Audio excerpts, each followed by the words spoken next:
Assalamualaikum warahmatullahi wabarakatuh. Kembali lagi bersama saya, Tanri Isat Perbakan, selaku peserta Latsar CPNS ATR BPN Penata Pertanahan Ahli Pertama yang saat ini tergabung dalam gelombang 1 Angkatan 7 kelompok 3. Pada kesempatan yang berbahagia ini, hari Rabu tanggal 20 Agustus 2025, saya melanjutkan pembelajaran saya terkait agenda 2 sikap nilai dasar ASN, khususnya pada nilai kolaboratif. Definisi yang saya ambil berdasarkan pendapat daripada Lindeke and Sikert yang mengungkapkan bahwasannya collaboration is a complex process which demands plain, intentional knowledge, sharing that becomes the responsibility of all parties. Atau dapat kita artikan bahwasannya kolaborasi ini adalah suatu proses yang kompleks yang memerlukan berbagai pengetahuan secara terencana dan disengaja, serta menjadi tanggung jawab untuk semua pihak. Pengertian tersebut sebenarnya menekankan bahwasannya kolaborasi sendiri adalah suatu proses kerjasama yang rumit, namun dapat berhasil apabila direncanakan dengan baik, dan juga diharuskan untuk dijalankan dengan keterbukaan dari sudut berbagai pengetahuan, dan dipikul sebagai tanggung jawab bersama oleh semua pihak yang terlibat. Bagi pemerintah, kolaborasi dipandang sebagai strategi untuk mencapai tujuan pembangunan dan pelayanan publik. Pemerintah menyadari bahwa kompleksitas permasalahan bangsa tidak bisa diselesaikan oleh satu instansi atau satu sektor saja. Sedangkan bagi ASN, kolaborasi lebih dekat pada praktik kerja sehari-hari. ASN dituntut untuk tidak bekerja sendiri, melainkan harus bekerja sama lintas bidang dan berbagi pengetahuan dan informasi kepada sesama. Dilanjutkan dengan pemaparan yang disampaikan oleh Ansel dan Gas, yakni bagaimana membangun 6 kriteria penting untuk berkolaborasi, yaitu yang pertama, forum yang diprakarsai oleh lembaga publik atau lembaga. Yang kedua, peserta dalam forum termasuk aktor non-state. Yang ketiga, peserta terlibat langsung dalam pengambilan keputusan dan bukan hanya dikonsultasikan oleh agensi publik. Dan yang keempat, forum secara resmi diatur dan bertemu secara kolektif.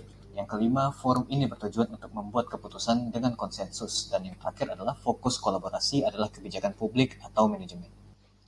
Organisasi yang memiliki collaborative culture harus memiliki panduan perilaku kolaboratif sebagai berikut. Yang pertama, organisasi menganggap perubahan sebagai sesuatu yang alami dan perlu terjadi. Yang kedua, organisasi menganggap individu atau staf sebagai aset berharga dan membutuhkan upaya yang diperlukan untuk terus menghormati pekerjaan mereka.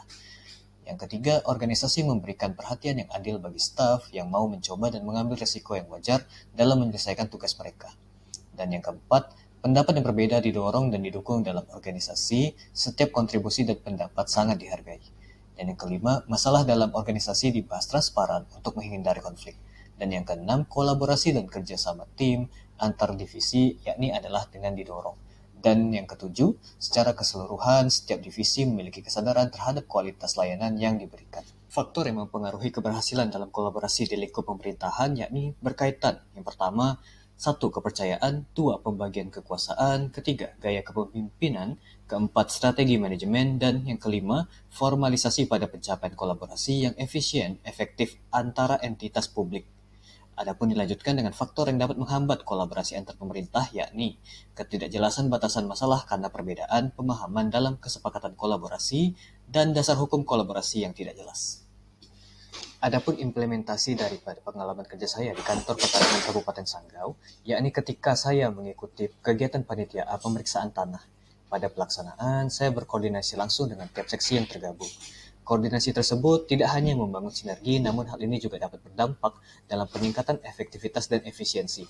Dengan begitu, tentu penyatuan arah tujuan ini akan memberikan hasil positif dalam pelayanan yang diberikan kepada masyarakat. Penerapan nilai kolaboratif bagi ASN sangat penting karena kompleksitas tugas pemerintahan tidak dapat diselesaikan secara individual. Melalui kolaborasi, ASN dapat membangun sinergi lintas unit, instansi maupun dengan masyarakat sehingga pelayanan publik dapat menjadi lebih efektif, cepat, dan tepat sasaran. Nilai ini juga menumbuhkan budaya saling berbagi pengetahuan, keterbukaan, serta tanggung jawab bersama yang pada akhirnya memperkuat kepercayaan publik terhadap pemerintah dan mendukung terciptanya tata kelola pemerintahan yang harmonis serta berkelanjutan.